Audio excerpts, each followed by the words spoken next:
Oops.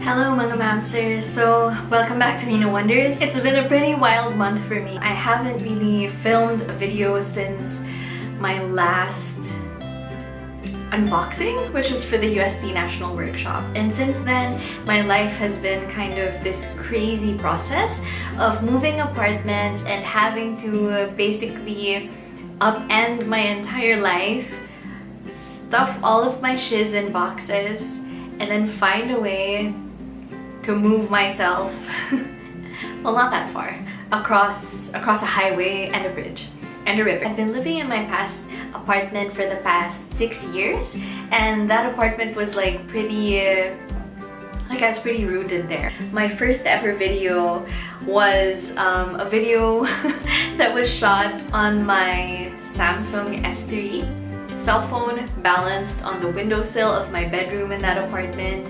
And yeah, it was a kind of crazy experience. And yeah, that said, no regrets though. Now I'm in a new space and I'm really happy because I finally have enough space to film properly in this new place. It's an apartment still, but it's a much bigger apartment. I live with my boyfriend, so my study in that space had been shared with my boyfriend, where we both used to work in the same space. Co-working yung peg namin. But in this apartment, it's 2-bedroom, but it's a loft type, so there's a second floor, and it is a 54 square meter apartment, so almost double the size.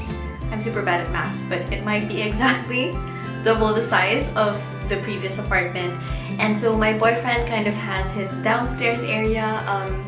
He plays games and the stocks, that kind of stuff, so that's good for him. He has his own space, and in turn I also have my own space up here. So this is my mini library, and I'll be doing some videos also as I sort of organize the space and spice it up. And it's just such a freaking dream for me to be able to have that, a mini library. I feel like that's everything that my life has been building up to up until this moment. And if you guys have any questions about that, about how do I find the place, and what's it like to set this stuff up, and what is my philosophy around buying books, if that's something that you guys are interested in, kind of more, I guess, the practical financial side of things, then let me know in the comments below, and that's definitely another video that I can do for you. So today's video is going to be a kind of a vlog, life update / talking about certain books hybrid. So my friend Austir, who you guys might know from our Let's Fight video, really helped me with this whole moving process, because obviously I had so many books. We had 20 balikbayan boxes to put all of our stuff in, and of all of those balikbayan boxes, most of them were just books, honestly. So I think now I'll insert some footage of me and Austir packing up the books from my previous apartment, and then us setting up the books here, or unloading them onto the shelves. And I will maybe be doing a bookshelf tour if that's not too narcissistic, and if that's something you guys are interested in. I couldn't do it in my old apartment because I always told my friend Shin, who would always request for this video, that I couldn't do a bookshelf tour, because to have a bookshelf tour, you have to first have bookshelves, and that just wasn't something that I had in abundance in the previous apartment. But now I think I can do it. It's still kind of messy, and honestly, I'm not the kind of person who, will organize stuff according to color or according to the authors or anything. It's mostly intuitive. I'm the kind of person who's this is my organized mess. I know where that thing is, just leave it there. But that might still be interesting for those of you guys who are like-minded. So roll that footage of us organizing stuff now. Hello! Duct tape. Yeah, we have duct tape. Okay. So So this is Austir. You guys remember him from the Let's Fight video last May. Tagal na. Yeah, so actually I haven't posted a video in a while aside from the UST unboxing, because Kevin and I are actually moving apartments. So today, Austere and I are building the boxes so that we can pack all of the books. So yeah, so this is gonna be a vlog, and then maybe I'll also vlog when we move next week. Burbs!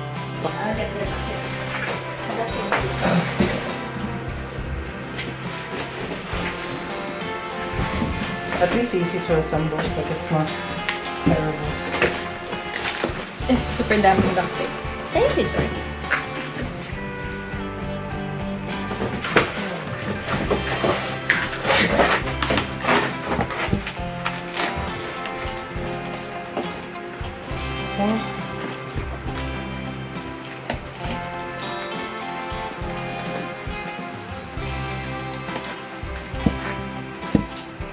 May nakukuha ba siya? Wala. Dapat, I guess.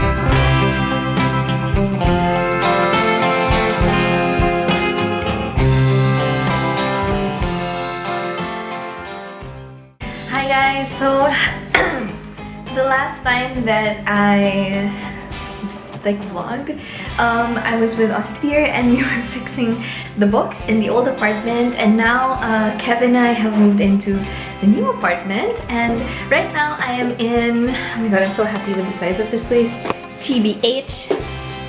I'm in the room that's gonna be like my study slash mini library slash filming room thing, and today I thought it would be fun to vlog because I will be assembling the old bookshelves with Kevin. Here's the bookshelf. Here's the debris from assembling this reading chair. And yeah, this afternoon I'll be putting books on those shelves with Austere, and I thought that it would be fun. And I will probably take a bath before then because I look super sabog right now. But yeah, I thought it would be fun. Like, we can do a memorable books kind of thing, or like talking about certain books, and also just talking with Austere because he's always super funny, as you guys know. Hello everyone! So it's me again, and this time Austere is here. Hello! What's up? And today we're going to be sorting the books. This is, yeah, just part one, which is 2 balikbayan boxes of books. Then we'll put them here. Hopefully they fit, although I feel like I might need more shelves eventually. But yeah, so we're just gonna vlog it, and then if there are some memorable books and stuff like that, we'll share them with you guys.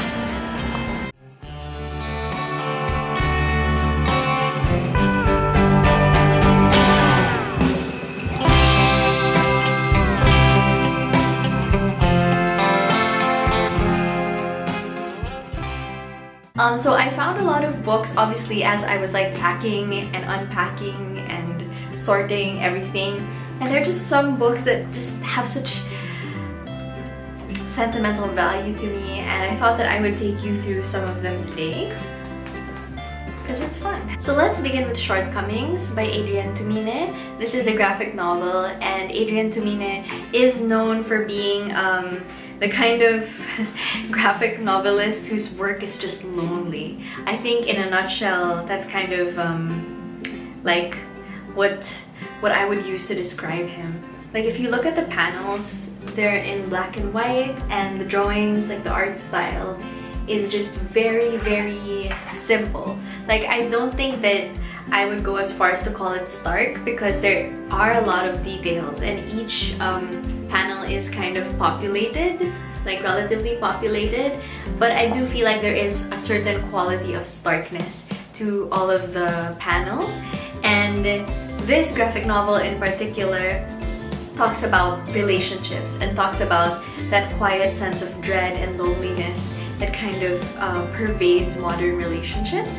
So by relationships, I don't just mean romantic relationships, but also friendships. And this is just like such a good book. And the reason why this has like sentimental value to me is I first encountered Adrian Tumine in my friend Ron's apartment. So in college, we were all in the same organization together, like the Literary Folio. And so we used to spend a lot of time in Ron's apartment, and this is like one of those books that I was just like, oh my god, like, can I read it? And after I read it, I was like, oh my god, like I need more. So I ended up borrowing all of Adrian Tumina's graphic novels that he had. There was another one called Summer Blonde, which is like 4 short graphic stories. And yeah, I think it was for Christmas or my birthday that Ron gave me this copy. He had another one which is like the mint green edition, and that was pretty too. But yeah, he gave me this, and every time I look at this, it kind of takes me back to the year 2010 when we were all like, you know, gonna party like it's the end of the world, and we were gonna party like it's 2012. And yeah, just really a sentimental book for me. Speaking of 2010 and the Literary Folio, this is a copy of Malate Literary Folio.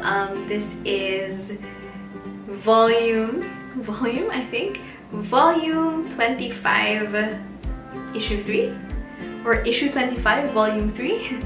It was like the 3rd term of the year 2009, and this is the first time that I ever got published. For those of you guys who aren't familiar with Malate, it's sort of notorious for being like a very fastidious org, where there are some orgs that are sort of more fast and loose with writing, where it's more about like generating creative ideas and like sharing them with people, like creating games, stuff like that.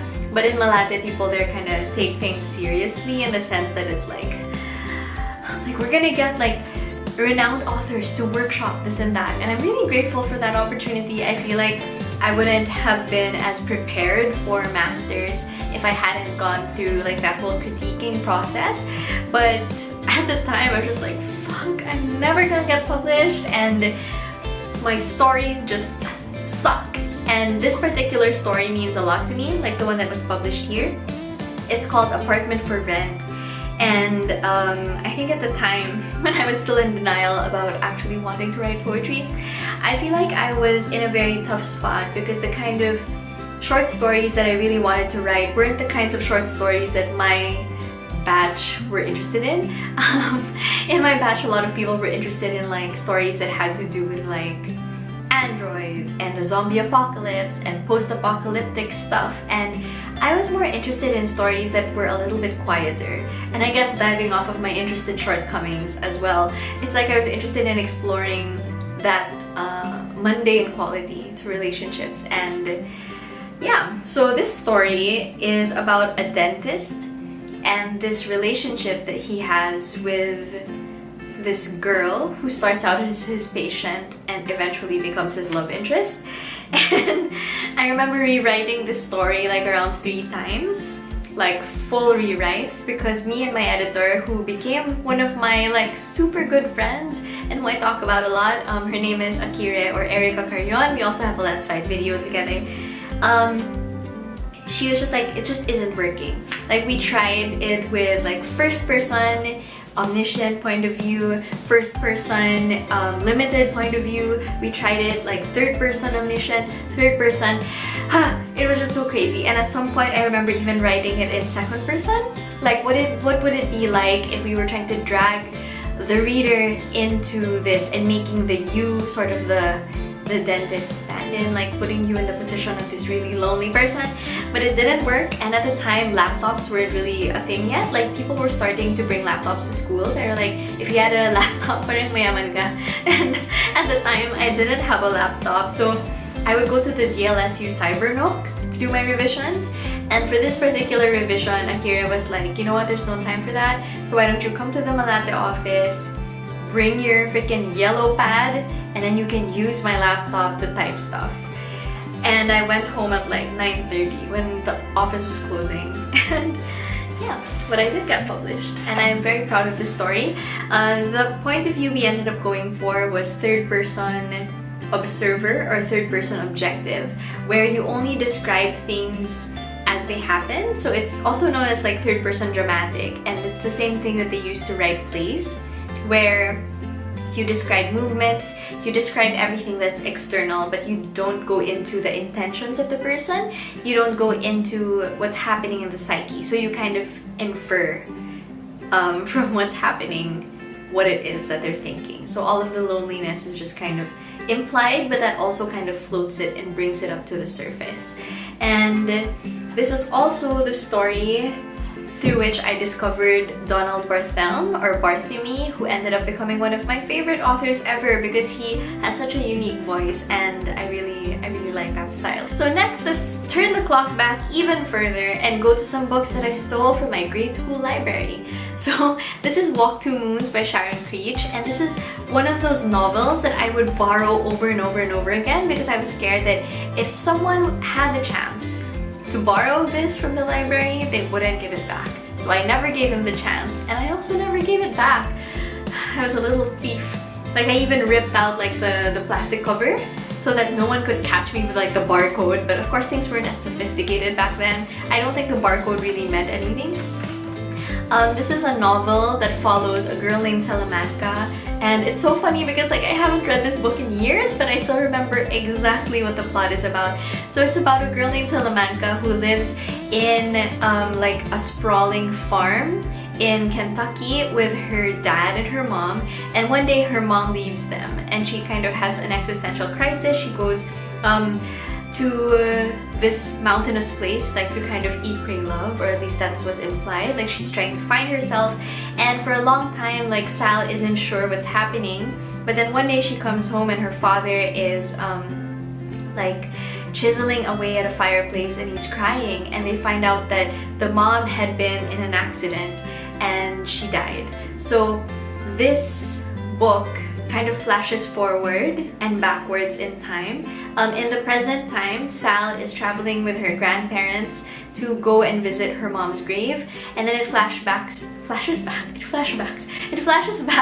the time where Sal and her dad moved to the suburbs after her mom died, because her dad couldn't bear to be in that farm and in all of that wilderness, kind of being reminded of Sal's mom. So yeah, it's just a really good book, and I feel like I didn't do it justice, but like I read it over and over and over and over again, and like recommended it to all my friends, and I would lend them the library copy like it was mine. But now it is mine. Speaking of stolen library books, this one still has the original thingy and the plastic, and oh my god, it even has the address of the school. Oh my gosh, Teacher Anne, please don't kill me. But yeah, stolen from the Learning Trend School Library, circa 1998. So this is a Sweet Valley special edition book, and this is The Magic Christmas. So just a funny story, like when I was growing up, me and my best friend Christine, we had this thing where we really wanted to be twins, and it was just kind of ridiculous because Christine is half German, so she was literally like blonde and she looks white, like white passing, and I'm just like super morena. I have like black hair, and we just used to pretend to be twins. So at some point, like Christine even dyed her hair black just so we could pretend to be twins. And we had like a Sweet Valley Club, and to join the Sweet Valley Club you had to pick like someone to role play. And it's so funny because I feel like in my life, so for those of you guys who aren't like familiar with Sweet Valley, it features like two twins. The main characters are twins. Elizabeth, who's kind of like the nerdy, nicer, tamer, super organized one, who's like in the school, on the school newspaper, and she's into journalism and stuff like that. And then there's Jessica, who's like a cheerleader. She's kind of a bitch, and all the boys like her, but she's super outgoing and super carefree. And anyway, we were super obsessed with that. And I feel like in my life now, people would probably peg me as an Elizabeth just because it's like, yeah, we just into books and blah blah blah. But at the time, like Christine was the Elizabeth and I was the Jessica, and so it was weird. Like I was like the 5th grade bitch. and like this book was just like, it solidified our addiction because it kind of melded the two things that we loved the most, which was Sweet Valley and also fantasy. So this is a Christmas special, and in this Christmas special, Elizabeth and Jessica get gifted special porcelain dolls from their grandparents, and there's like a riddle on the porcelain dolls, and I won't spoil, I mean, for those of you guys who want to read it, but oh my god, it's so cool. So there's like a riddle on the porcelain dolls, and they end up solving it at exactly the same time, and the dolls come to life and they're transported into a completely different universe. Like a completely different universe, and those dolls are actually princess, like plural of prince, not a princess, but twin princes who are wait, you know that song Two Princes is just like playing in my head. Na, na, na, na, na, na, before you.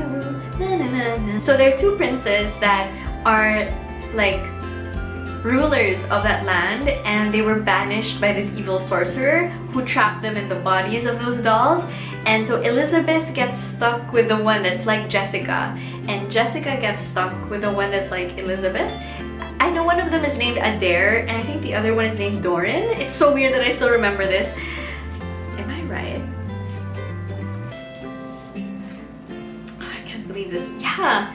Oh my god, I'm right, I still remember. Adair is the one that's like Jessica, and Doran is the one that's like Elizabeth. So anyway, they end up falling in love with the guy twin that they kind of hang out with, and it's just like, oh my god, kilig vibes. Like, I was so freaking kilig, and I really liked this trope back then where like the girl would fall in love, or like the couple would fall in love in the fantasy world and they couldn't come back.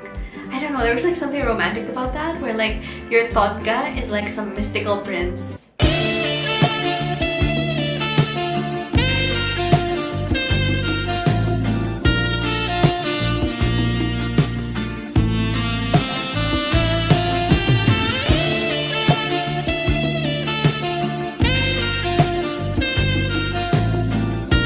Speaking of fantasy, this is The Lives of Christopher Chant by Diana Wynne-Jones. So for those of you guys who don't know, Diana Wynne-Jones is the one who wrote Howl's Moving Castle, as in the Studio Ghibli film, and I just love her. I love her. I love her. And she has a set of books called the Crestomancy Chronicles, and the Crestomancy is basically kind of like the Doctor in Doctor Who, except that it's a little bit more specific. So there are parallel worlds. It's like a multiverse kind of deal. So there are different versions of you, obviously, in every parallel world. But there is someone who is like the one, where he only has one iteration, and that is the Crestomancy. And his life sort of goal or purpose is to make sure that everything is in order. He's like the peacekeeper of all of the multiverses, or like all of the parallel worlds. And so Christopher Chant is the Crestomancy, and it's about how he figures that out. And the way that he figures it out is that he goes places in his dreams, and he thinks that he's only sleepwalking, but he's actually traveling between worlds. So it's so good. All of the Crestomancy books are so good, and I'm so sad that I don't have any more of them, because like the house I grew up in is no longer our house. So yeah, sad. But happy to have that. And honestly, I feel like if I see any more Crestomancy books now, I'm probably gonna buy them. So that's it for this video, guys. I hope that you enjoyed it, and I look forward to making more videos for you. Please let me know as well, like what content you'd be interested in, like what videos you'd be interested in, and yeah, I look forward to making them for you. Have a great day, and I'll see you guys next time. Bye!